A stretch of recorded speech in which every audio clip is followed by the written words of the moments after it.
Hello everybody, it's Dark Side Phil.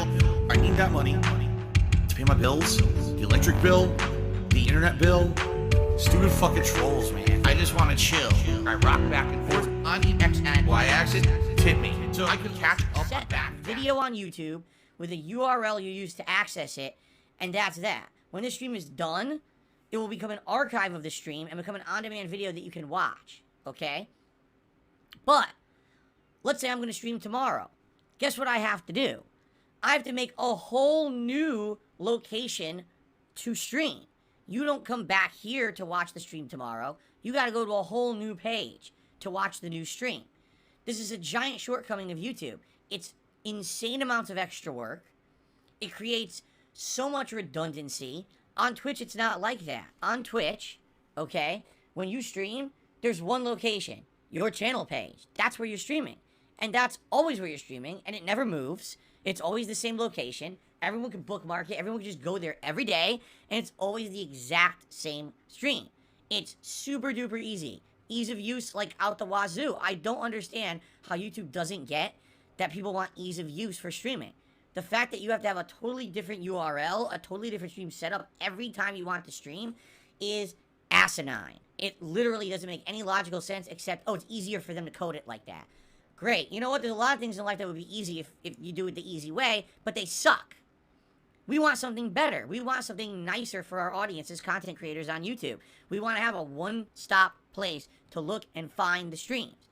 Right now, all I can tell you is, go to the main channel page of DSP Gaming, and if a stream is live, you'll find it there. That's all I can tell you. There's not even a URL. There was a URL. It was youtube.com/DSP Gaming /live. Or was it live DSP Gaming? I don't even remember. But I was using that every day. Guess what? It stopped working. Just one day, it just stopped working. You try to use it, it shows you a stream from 2 days ago now. This is what happens on YouTube all the time. They go, oh, we just improved something. Oops, on the back end, they disconnected 20 other things that worked and were very useful, but they didn't test it, so they didn't know that. This happens all the time on YouTube. So, this is just a prime example. Something incredibly useful, something everyone liked, having one URL for streams. Oh, doesn't work anymore. Oh, well. Oh, thanks.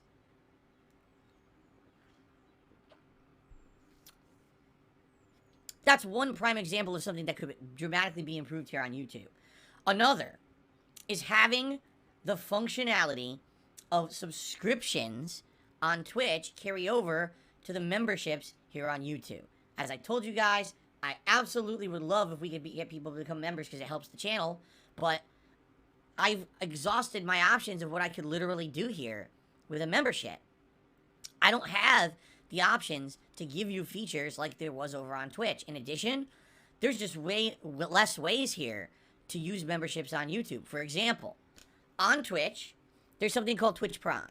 For those who don't know, if you're a subscriber of Amazon Prime, which is a twofold service, it's a delivery service where when you subscribe, you get free 2-day shipping, anything you order off of Amazon.com that qualifies. It's a lot of items, by the way. And you get access to Amazon Video, a whole on-demand video service, including original programming, television shows, movies, all kinds of stuff. So tons of people worldwide are Amazon Prime subscribers because they like both of those services. If you're an Amazon Prime subscriber, you also get a free Twitch Prime sub, meaning once a month you get a free subscription to any channel on Twitch. Okay? YouTube offers nothing like that. They could, because YouTube has a subscription service called YouTube Premium. I want to say it's around like $12 a month. I could be wrong. It's around there. Now, what is YouTube Premium? You get a few things. Number one, you don't have to watch ads ever on YouTube. Ads don't exist for you. But if you watch someone's content that has ads enabled, they get credit as if you had watched an ad. So you're supporting anyone you watch on YouTube if you're a YouTube Premium member. As long as you watch videos, people get paid for their work, which is really nice. In addition, you get options to do things such as download a video. Now, of course, there's tons of third-party programs that you can use to do that, but as a Twitch Premium member, just being able to download any video and watch it later at your own leisure, even if you don't have an internet connection, that's kind of cool.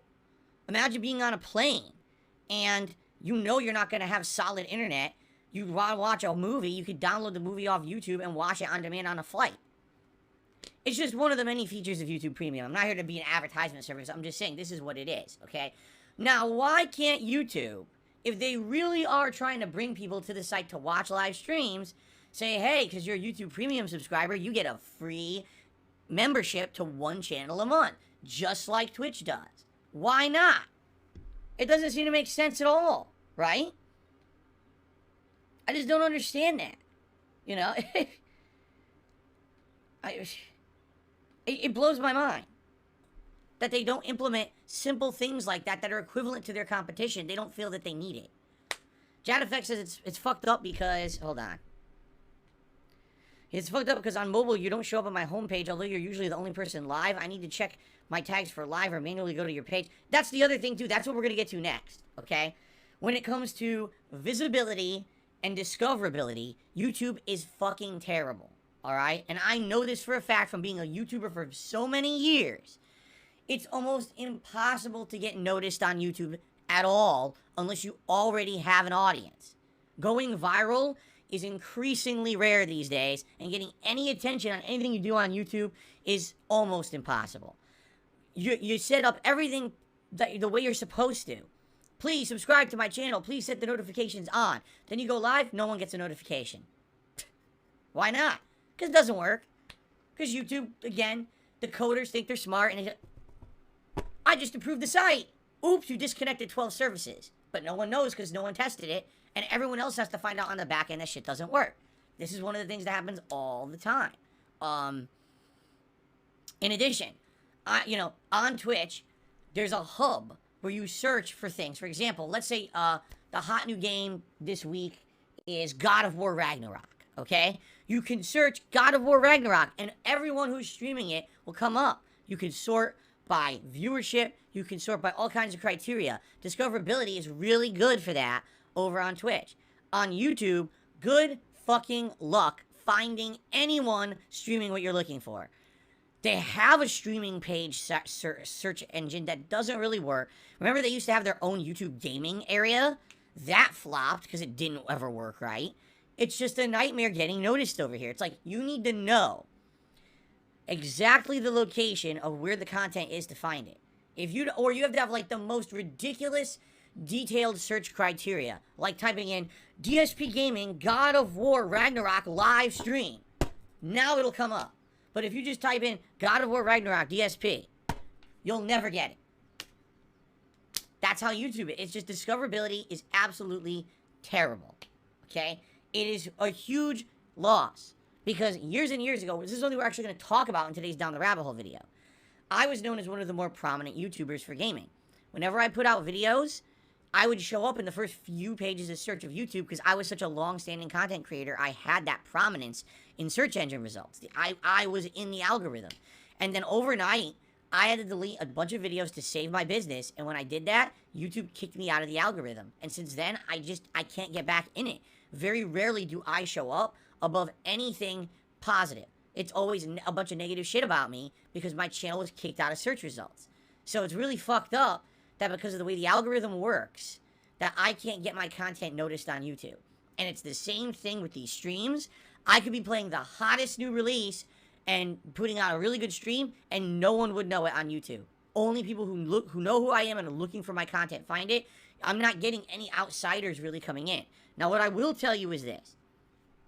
In the last few months, people have started liking the streams, liking the videos, leaving comments on the videos. That's called engagement. That's actually the criteria YouTube uses to determine if you show up in the search algorithm or suggested video results.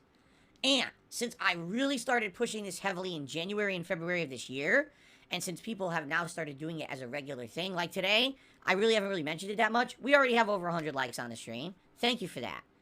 That consistency has allowed my content to start to actually kind of move over into those results again. So people have actually said, hey, I don't even watch your content, and you showed up in my results, and I clicked, and I'm actually having a good time, so I just want to tell you, I found you through, suggested videos or related videos or whatever.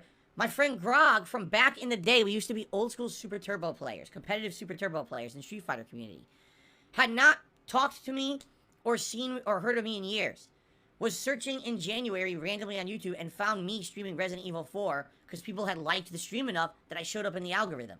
He shows up, watches the stream, and we end up doing a fun Super Turbo session together. You see? When the algorithm works, it's awesome. The problem is, it's so hard to get it to work with the amount of toxic shit on YouTube. It's so hard to punch through it. And I've been here for 14 years. And my channel can't get through some toxic asshole who just sits there and craps on people constantly. Like, what is this, fucking stupid? Yes, the way YouTube is run is incredibly stupid. The people in charge don't actually even understand what's going on in their business. Because if they did, if they had a big picture view, and they looked and they saw the toxicity, you really think they would like that? Do they think that's advertiser friendly? But they don't. They're so up their own ass with things like, oh, we want to be like TikTok, let's do YouTube shorts and shit. They don't see the big picture of what's wrong with their site. And I know that now, being here a full year, trying to make this business prominent again, trying to build this business, I now understand that it's going to be very hard to ever get viewership outside of my core audience. I know that. Now, the good news is, my core audience is incredibly supportive. So as long as I'm making content that I feel appeals to them, and maybe every once in a while, I venture outside of my comfort zone, doing something like down the rabbit hole react videos and things like that, now I'm appealing to the core audience, but also I'm pulling in a few newcomers here or there. It's going to be slow growth, but I feel like I've got enough foothold here on YouTube to have growth. We've